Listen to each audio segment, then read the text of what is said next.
بچوں، آج کا ہمارا عنوان ہے سفر طائف۔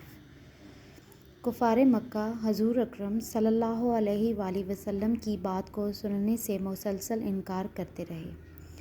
پھر آپ صلی اللہ علیہ وآلہ وسلم نے طائف کے لوگوں کو پیغام حق سنانے کا ارادہ کیا۔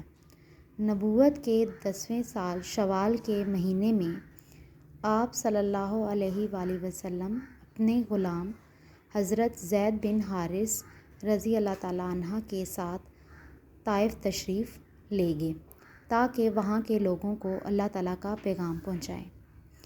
طائف کا شہر مکہ مکرمہ کے جنوب میں تقریباً 70 میل کے فاصلے پر واقع ہے۔ یہ ایک پر رونق، شاداب اور زرخیز علاقہ تھا۔ طائف کے بڑے سردار 3 بھائی تھے۔ نبی کریم صلی اللہ علیہ وآلہ وسلم ان تینوں سرداروں کے پاس گئے، انہیں اللہ تعالیٰ کا پیغام پہنچایا۔